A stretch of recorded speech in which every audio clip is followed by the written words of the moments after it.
Cyborg, a person whose physiological functioning is aided by or dependent upon a mechanical or electronic device. Cyborg, a term commonly and mistakenly used interchangeably with the term android, an automaton in the form of a human being. In the show One Punch Man, Genos falls under the cyborg category, with the only remaining human part of him being his brain. He is consistently ranked highly among the fan favorites when it comes to One Punch Man character popularity polls because he plays an important role that Saitama simply can't.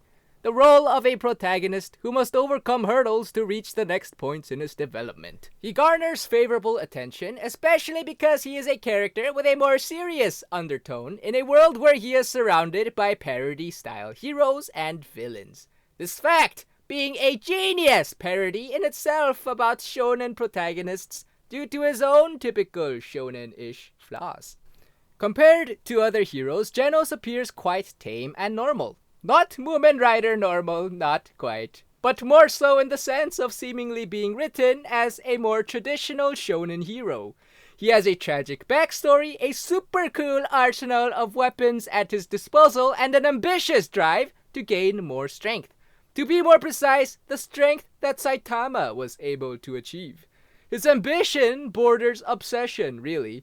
We see him stalk Saitama, taking detailed notes on his daily routines, and going as far as stealing that one long piece of potato fry that Saitama was saving, which is called a loomster, by the way, all in order to unveil Saitama's secret to power. And that takes guts. You should never lay your hands on another man's food without his permission, especially if that man can destroy the entire planet with one punch. But that's beside the point. Focusing on Genos' obsession shines a light on an interesting dichotomy within Genos' character. The hero that everyone sees and the Avenger within Genos' core. And not quite like the one that might pop up into your mind when you hear these words together. Genos' backstory involves a rogue cyborg that destroyed his family and his village. Before meeting Saitama, Genos meandered about looking for the rogue cyborg to avenge those fallen by him, all while eliminating monsters that got in his path. During his fight with Mosquito Girl and her thick abdomen, he incinerates an entire area, including Saitama, who was just an ordinary citizen in Genos' perspective at the time, to rid of Mosquito Girl's swarm. Sure, he justifies himself by stating the area was clear of bystanders, but he was literally standing next to and talking to Saitama moments before he used his blast. This only proves that the priority in his mindset was not to protect the innocent in his fights against the monsters, but instead to prove his strength to himself for his upcoming fight against his true target. Not very heroic, no. Only after he witnesses Saitama's might does Genos set aside his Avenger ways to become Saitama's disciple. We know Genos fanatically follows Saitama's daily routines to the bone, so if Saitama wants to be a hero, Genos will try to be a hero to the best of his abilities. Every heroic deed accredited to Genos is deeply rooted in Genos' one obsession for Saitama's power. The power to guarantee his victory against the rogue cyborg for their fateful encounter someday. The thing is, Saitama's secret to power was revealed earlier in Season 1. Yes! 100 push-ups, 100 sit-ups, squats, 10-kilometer run, and refraining from using AC. Quite underwhelming, not saying I can follow this regimen, but when we compare it to, say, someone else who has done 10,000 one-handed handstand push-ups, using only his thumbs in 100 times Earth gravity, damn it! It's quite underwhelming for a fictional character. Either way, keeping up with his regimen for 3 years, Saitama allowed himself to surpass human limitations. But Genos can only reject that knowledge and pass it off as a joke because he doesn't possess a human body to break the limits. You can't build a mechanical arm, program it to do thousands of curls, then expect it to be able to output more power. In fact, machines deteriorate over time, which is why we have mechanics to maintain and replace parts. It's actually silly that Genos seeks to gain power through Saitama's means when the source of their power can't really be paralleled. A more likely candidate, who might surpass human limitations like Saitama did, is the villain Garo. He learns from every fight, and his body can physically adapt to different situations, possibly turning the tides on an opponent with an upper hand. When Garo fought the A-class heroes, he was already severely wounded, and as the fight progressed, more and more threats emerge. Despite the odds, Garo keeps up with sheer willpower, pushing the limits of his body.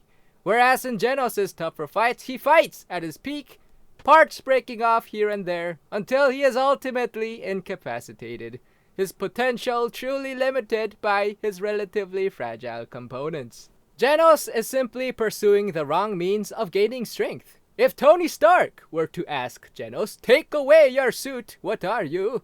A brain! Literally! And not the most impressive brain, unfortunately. Sure, Genos' intelligence is greatly above average in the hero world, but he's no Child Emperor or Metal Knight, who are more comparable to Genos in terms of improving in combat ability.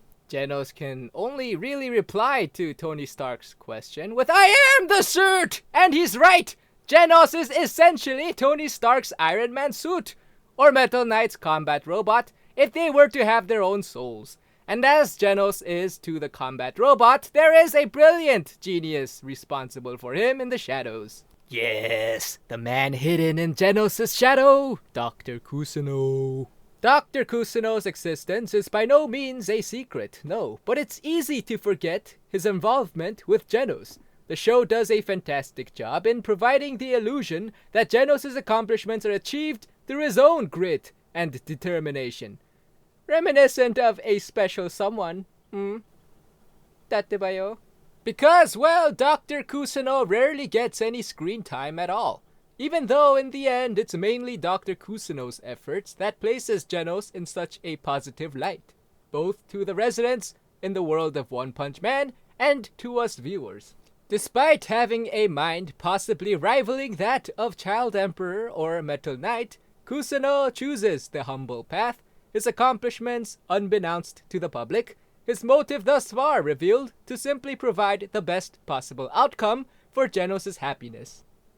There are theories out there, however, that state Kusuno is actually a more sinister character who may or may not have involvement with the rogue cyborg that destroyed Genos' village.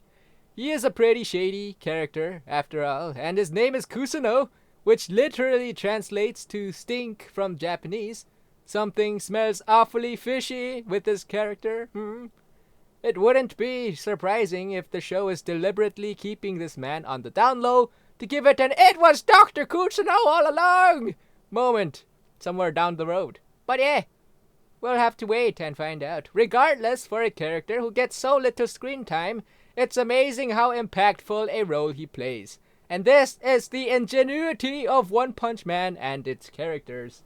And that's about it for today. I'll probably make more One Punch Man content in the future because the show has a vast cast of fascinating characters. If you enjoyed this video, like, subscribe, share with friends, whatever floats your boat.